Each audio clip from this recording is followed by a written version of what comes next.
Então vamos lá. Falar de Venezuela, né? Quando os Estados Unidos e o Reino Unido congelaram os dólares das reservas venezuelanas, em plena crise do petróleo, por qual motivo eles fizeram isso? O país seria melhor ou ruim se os Estados Unidos não tivessem feito isso? A que ponto, que responsabilidade tem os Estados Unidos e o Reino Unido nessa crise da Venezuela? Na fome, nas injustiças que ocorrem na Venezuela? Que responsabilidade eles têm? Porque os Estados Unidos os Estados Unidos e o Reino Unido se mancomunaram, né? Exatamente quando houve a crise do petróleo, um país que só se industrializou na parte petrolífera, não tinha outra forma de sustentar a Venezuela sem ser o petróleo, né? Outros países já cometeram esse mesmo erro de só industrializar o que você tem de recurso máximo, né? E o recurso natural que mais tem na Venezuela é o petróleo. Então, qual é a responsabilidade deles? Será que não foram eles que causaram as injustiças ali? Porque como seria a Venezuela hoje se não tivesse passado por aquela crise, se não tivesse todos esses embargos econômicos, como seria? Então, tipo assim, onde tem fome, onde tem dificuldade, tem injustiças sociais, tem sociedade sofrendo, né? Então, há responsabilidade dos Estados Unidos e do Reino Unido nisso? Eu particularmente acho que sim. Então, tipo assim, não é um país que não sofreu embargo, não é um país onde a injustiça ocorre por livre e espontânea vontade, né? Pode ser que você diga assim, e antes disso, na época do Chaves, né?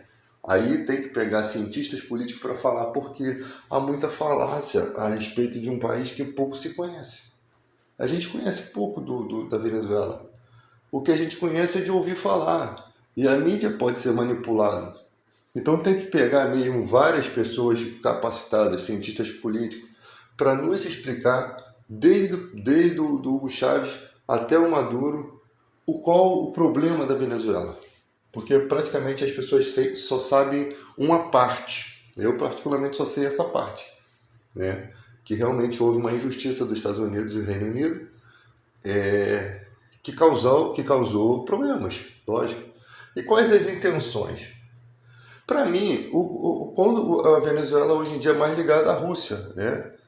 Se a Venezuela desenvolve petróleo, ela vai fortalecer quem? Uma grande potência, que é a Rússia. E nós bem sabemos que os Estados Unidos ele é maquiavélico no que faz, tá? Na época dos royalties do petróleo aqui no Brasil, quem vem para cá? O Obama veio logo aqui direto, né? Porque tem acionistas da Petrobras que são americanos, né? Então, vem nessa ganância do petróleo. A Rússia seria um parceiro da Venezuela. Se a Rússia é um parceiro da Venezuela, os Estados Unidos estariam o quê? Fora. E qual é o interesse da Rússia? Crescer como grande potência. E dos Estados Unidos? Impedir que a Rússia cresça, a ponto de ultrapassar eles. Eles querem ser líderes, eles querem liderar. Aqui no Brasil, eles ajudam, os Estados Unidos apoiam a ditadura financeiramente. Lá na Venezuela, com o Juan Guaidó, ele apoiou o Juan Guaidó financeiramente, né? Pelo menos é o que dizem. Então, tipo assim, os interesses dos Estados Unidos não são de ajudar a Venezuela. Os Estados Unidos não é um mocinho aqui, ele não está fazendo nada para ajudar nenhum país a se levantar. Ao contrário do Brasil. O Brasil procura estabelecer uma união entre esses países mais próximos, né?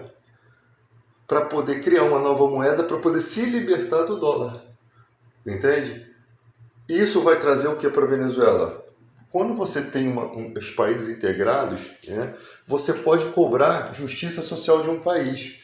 E ninguém melhor para fazer isso do que o Lula. Porque o Lula conhece o Maduro. Né? O Lula, ele tem uma conexão com o Maduro. É diferente, tipo assim, o Lula sente assim, pô, se tem alguém que pode fazer essa situação melhorar, sou eu. Sou eu. É lógico que vai caber ao Maduro fazer as decisões futuramente. Mas, pô, se você tem uma pessoa que te estendeu a mão Lá quando você estava sofrendo aqueles embargos econômicos e te ajudou, fica muito mais fácil você ouvir a voz daquela pessoa que passou por toda essa trajetória com você, né? Porque não há motivo, cara, para se oprimir um país. Não há motivo, a não ser que você queira fazer desse país uma Coreia do Norte, um país isolado, que ainda é financiado pela China e pela Rússia. Porque se aquele o bobão lá do Kim Jong-un, o Kim Jong-un, né, que eu chamo aí Kim Jong-un, se aquele cara, Kim Jong-un, ele é aquela pompa toda, né, que ele tem arma nuclear, é porque é financiado por fora. Vai ver que a Rússia e a China enriquecem o urânio lá e tem as suas ogivas construídas lá e guardadas lá. Entende? Porque a Coreia do Norte não tem poder nenhum contra esses países. Né? Não tem, eles têm a ogiva para se exibir, eles têm a tecnologia, né? O Brasil não tem. Eles têm as ogivas para se exibir, mas no fundo, quem manipula aquilo tudo ali deve ser a Rússia e a China, que deixa ele viver. Porque a hora que eles quiserem, joga um drone lá e acaba com a vida do cara. Entende? Então, tipo assim, essa união dos países cria como se fosse uma ONU, mas uma ONU nossa. Não é uma ONU que só aceita os países que eles querem, não. Uma OTAN, quer dizer, uma OTAN que foi criada pelos Estados Unidos, que só aceita os países que eles querem, não. Não é uma ONU que só tem interesses diferentes do que é o interesse da humanidade, né? Só faz coisas para a humanidade assim, só por desencargo de consciência. Tem muitas. É lógico que a gente precisa de potências nesse nível para poder alcançar certas coisas. E fica muito vergonhoso quando eles são cobrados por algo que eles não vão fazer, né? Fica vergonhoso. Fazem por desencargo de consciência, mas tem muita coisa ainda que eles deveriam se envolver e não se envolvem. Né? Inclusive na questão da guerra da Ucrânia e da Rússia. Essa guerra já passou de todos os limites. Ele não consegue acabar com a guerra. Tá vergonhoso para os dois lados. Então, tipo, parece que a guerra não acaba por conta de ele não sabe como acabar. Como que vai ser, entende?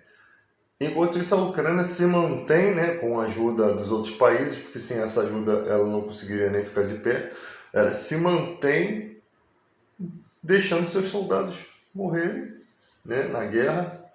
E a Rússia também se mantém deixando seus soldados, porque é muito fácil para esses caras liderarem as coisas, né, principalmente o Putin, né, que está lá no seu conforto. O Zelensky está escondido, né, não tem vida própria nessa guerra. Mas e os soldados que estão lá? Olha o tempo que esses caras estão fora de casa, olha o tempo que estão vendo coisas, vão voltar tudo com problemas psicológicos, vão voltar tudo feridos. E aí a vida vai seguir e esses caras vão ficar no esquecimento. Entende? É complicado, cara. A situação, o que eles fazem com a humanidade. E ninguém fala nada. De vez em quando a matéria Ucrânia e Rússia some da mídia. Como se não fosse importante a vida dessas pessoas, cara. E daqui a pouco, como se fosse a Covid, a gente dá, no final do ano, a gente começa a ouvir alguma coisa, aí volta aquela mídia, né, querendo Ibope, né, aquela mídia abutre, só em busca de Ibope, aí não tem nada para jogar nas matérias, começa a jogar a Ucrânia e Rússia de novo para poder aquecer o Ibope, porque ninguém de fato está interessado no que está acontecendo em outro país, entende? E os Estados Unidos, manipulador, né, provocou a Rússia, a ponto da Rússia ter a vontade de dar um tapa no rosto dos Estados Unidos e ainda tem ali a forma de fazer isso. Mas o intuito dos Estados Unidos era exatamente travar a economia russa para que eles não continuassem se desenvolvendo. E eles conseguiram, por um tempo, sim. Por mais que a Rússia tenha estratégias, eles estão um pouco travados. Né? Essa guerra ocupa um pouco da mente do cara. Então os Estados Unidos conseguiu o que eles queriam. Ele consegue. Porque aqui os Estados Unidos continua a todo vapor desenvolvendo suas tecnologias e lá parado. Né? E a China fica fazendo aqueles voos sobre Taiwan para poder provocar os Estados Unidos, para também travar os Estados Unidos. É tipo uma ajuda aqui da Rússia, mas sabe que a China não vai invadir aquele lugar cheio de tecnologia e não vai. A China não necessita disso, porque a China tem uma parceria comercial com o mundo todo e ela não vai perder isso. Ela não quer perder isso. A China não pode invadir Taiwan, porque se ela invade ali e os países fecharem os acordos comerciais, eles são um quinto do mundo, eles vão passar fome. E não tendo para quem vender chip, vão comer o quê? Vão comer aquelas bugigangas que eles vendem para nós, que são legais. Se os países fecharem e ninguém conseguir comprar, não chegar pelo correio, que o país tem condição de fechar. Não vai chegar nada aqui, eles não vão vender nada, o que eles vão fazer com aquilo ali? Não vão contratar ninguém mais para trabalhar e vão ficar no isolamento. Ficar no isolamento. Né? Se os países se fecharem para não comprar nada deles, eles ficam no isolamento. E pior para eles que são um quinto do mundo, vão passar fome. Vão passar de novo aquela crise, né? Só que há uma independência entre os países aqui. Ou seja, sempre vai ter alguém que vai ser contra. Não vou parar o comércio. Mas não vai ser suficiente para sustentar um quinto do mundo. Então, atacar Taiwan não é uma coisa que eu vejo que vai acontecer. Até porque vai destruir toda aquela tecnologia que está ali, né? Com certeza os caras antes de sair vão destruir tudo, não vão permitir que eles tenham acesso. E eles vão ficar com o quê? Somente com o lugar, porque eles precisam do que tem ali. E aquelas coisas que foram compradas para estar ali, né? Os maquinários, toda aquele conjunto de pessoas capacitadas para trabalhar ali, não vão ficar, não vão ficar. E aí que Taiwan seria só um pedaço de terra, tá? Então a pessoa pensa que vai ser fácil, vai invadir, vai ficar com tudo, não é assim que funciona. E os Estados Unidos parece que fica atiçando essas questões, sendo que parece que quer dar a entender que é muito fácil, que a China simplesmente vai chegar ali, vai tomar tudo e acabou. Que não vai ter luta, que não vai ter nada. Foi igual o Hitler quando subestimou um país onde os soldados usavam carroças. Acho que é os escoceses. Os soldados usavam carroça. Né? E ali tinham mulheres de sniper, e ali os tanques de guerra ficaram travados. Né? Ele subestimou e se arrebentou. Ele achou que em 1, 2, 3 dias ia conseguir, e a coisa não foi assim. Porque não se supõe como vai ser sem ter certeza, né? Você pode se opor, mas você não vai nunca ter certeza de como vai ser a coisa. Né? Porque a coisa pode desandar de uma forma diferente e às vezes você pode acabar perdendo, achando que vai ganhar fácil e acaba perdendo a guerra. Então o que o Lula está fazendo aqui é importante. Se você olhar para o preço das coisas hoje e você correlacionar com os produtos na época do Bolsonaro, você vai ver que a coisa está bem melhor. O óleo de cozinha baixou, entendeu? Por isso que os comerciantes do agro não queriam o Lula, porque eles não conseguem farrear com dinheiro público, né? Os produtores de soja, eles vendem soja in natura, eles não refinam soja aqui. Só que eles, por não pagar um imposto, se não me engano é um imposto federal, esse imposto exige com que uma parte da produção fique no Brasil. E aí o que acontece? Eles não pagam imposto federal e vendem toda a soja, não deixam a parte do Brasil. E eles só fazem isso porque o governo faz vista grossa. Então quando vem o Lula, não vai fazer vista grossa. O Lula não precisa nem falar, vai deixar eles fazer. Primeiro que eles fizerem, eles tomam. Então o Lula nem fala, eles mantêm a coisa do jeito que é o certo, porque eles sabem que o governante que está ali é forte. Não é um presepeiro que abre as pernas para todo mundo. Então, por isso que você vê a luta dos comerciantes para eleger um presidente que vai fazer com que eles ganhem muito dinheiro. Porque a luta do Bolsonaro era para que os ricos ganhassem e os pobres continuassem mais pobres. O cara que foi o único deputado federal que votou contra a PEC das domésticas. O direito das empregadas domésticas de ter uma carteira assinada e direitos trabalhistas. Olha que nível de pessoa você tem. O cara votou contra a PEC das domésticas quando era deputado federal. Único. Como assim? A empregada não serve para nada. Porque tem gente que acha que o país é só dele. Tem gente que acha que parece que Deus só ilumina a vida dele, tá? Essas pessoas se sentem muito abençoadas. Então elas começam a achar que, que ela é um ser especial, né? É exatamente como se sente mesmo. E que as outras pessoas têm que o servir. Afinal, reis da história foi dessa forma, tá? Só que não todos os reis foram assim. Tem reis que foram traídos, tem reis que foram mortos prematuramente. Então ele, tipo assim, ele acha que ele é um ser iluminado, que as pessoas nasceram para servir a ele. Então uns nascem para reinar e outros nascem para ser servidos. Essas pessoas acham isso. Existem, de fato, na história algumas pessoas que nascem desse tipo para reinar, mas não são poucas. Você pode contar nos dedos. São poucas. São muito mais as que nascem para servir, né? Então você tem uma sociedade assim de pessoas que tá pouco se lixando, tá pouco se cagando pro Brasil. Ela não percebe que o país tem injustiças sociais, tem pessoas que precisam de um Bolsa Família para viver. Mas quando o rico olha o Bolsa Família indo pro pobre, ele fala assim, cara, eu pago meus impostos caríssimos para esse dinheiro ser dado para um cara que não quer trabalhar. Só que ele não consegue, não tem capacidade de se colocar na condição do outro. Ele vai olhar para quê? Ó, tem um montão de gente que está vivendo de Bolsa Família aqui, ó, um monte de filho. Sim, tem. Mas não é todo mundo. Você não pode generalizar, pegar um fato. E outra coisa, esse dinheiro são dinheiros recolhidos de impostos. Igual quando deram auxílio emergencial, pô, as pessoas estão comprando celular, as pessoas estão comprando drogas. Mas esse dinheiro é dos impostos, todo mundo paga imposto. Esse dinheiro é devolução. Você vai no mercado, compra um produto, ele está taxado. Você vai comprar gasolina, está taxado. Tudo que você compra é taxado. E não tem ninguém aqui que não paga imposto. Porque tudo que você compra tem imposto. E são esses impostos que vão fazer o quê? O custeio de uma necessidade. As pessoas não entendem que se o cara quiser fumar um baseado com aquele dinheiro ali, ele pode fazer o que quiser. Tem gente que usa para comer gente, como o Bolsonaro, e não usa o dos outros ainda, porque é um dinheiro do auxílio moradia que não tinha direito de pegar. Era imoral, mas não era ilegal. Na política tem um monte de coisa que é imoral e não é ilegal.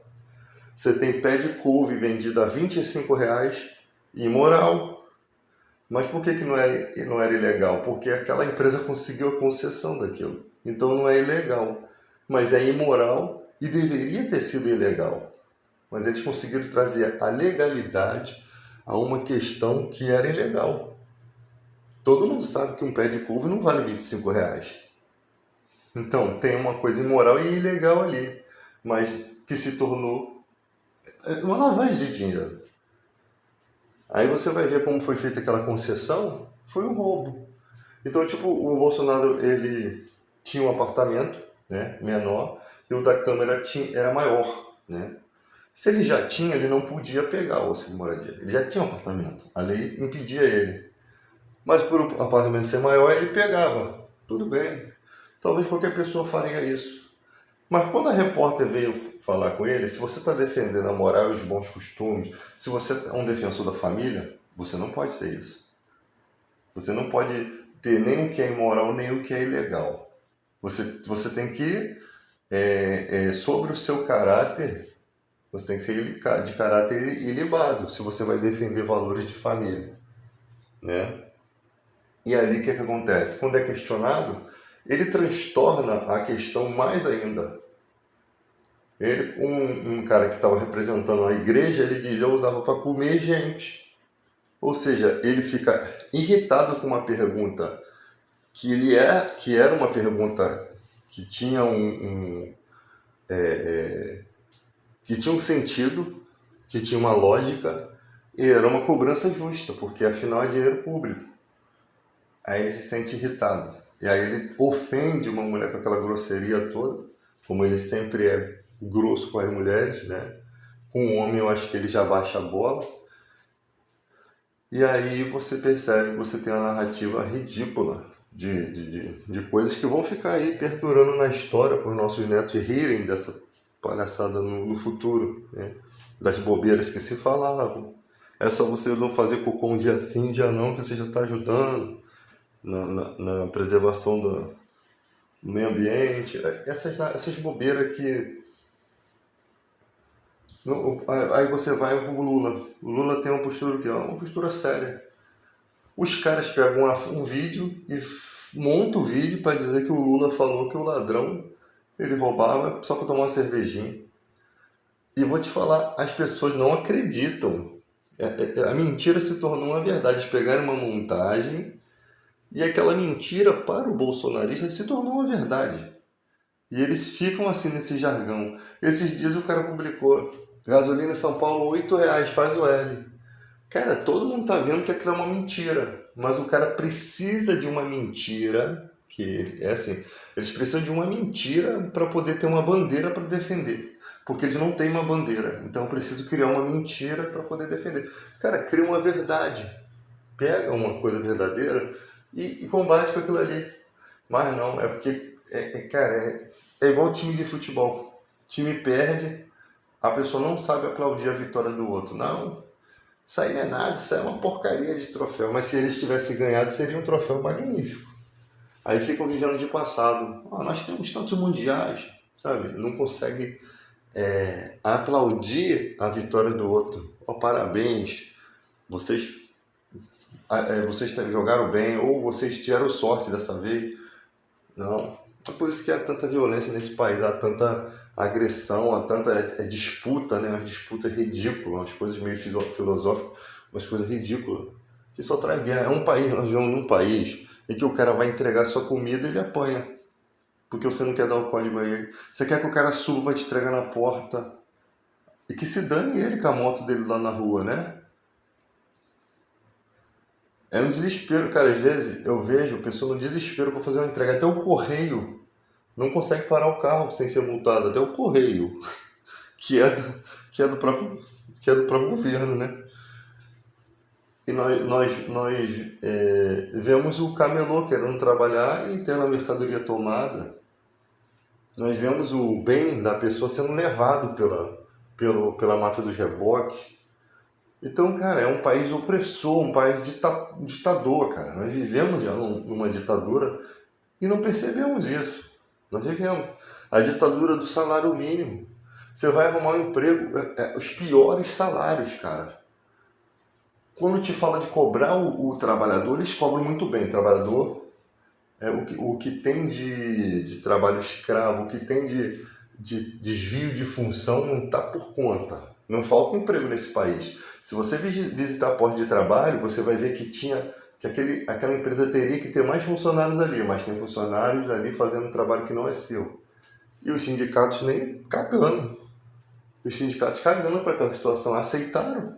Porque na miséria se aceita tudo. Agora, quando o país se desenvolve socialmente, o que acontece? Quando os empregos melhoram, a sociedade começa a abraçar mais aquela questão de direitos. Elas não aceitam mais, porque ela vê ali uma linha, né, uma oportunidade de mudança. Então, não, a partir de hoje, como é que vai ser essa situação aqui? Eu vou ficar sempre fazendo uma função que não é minha? Eu vou sempre ficar aqui trabalhando por dois e ganhando só o meu? Aí começa a sociedade a ter o quê? Um espaço para crescer. E aí se exige melhores salários, né? Se exige melhores oportunidades, tipo os bombeiros civis. Por que o bombeiro civil no Rio de Janeiro ganha menos do que o do Distrito Federal, se é a mesma função? Aí foi questionado na reunião em Brasília do dia 1º de junho, que eu assisti online. Tinha uns amigos meus que foram a Brasília e eu tive que assistir online com a documentação lá que você entra lá, preenche a ficha e fica lá. O cara falou isso mesmo, acho que Fabrício Nogueira. Falou o seguinte: quer dizer que as pessoas que vivem em Brasília são mais importantes do que a do Rio de Janeiro, porque lá se exige do bombeiro civil uma carga horária maior, um preparo melhor, né? E eles têm um salário melhor, né? Então quer dizer que os bombeiros civis são melhores, a população é melhor porque está sendo bem mais cuidada do que no Rio de Janeiro. Que injustiça é essa?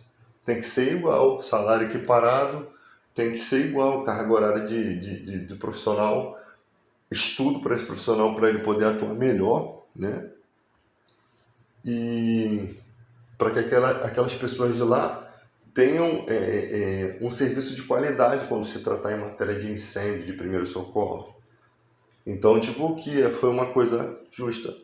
E até hoje estão ainda na profissão bombeiro civil consertando para que se compreenda, para que o bombeiro militar entenda que nós não somos brigadistas, né? Que nós bombeiros civis não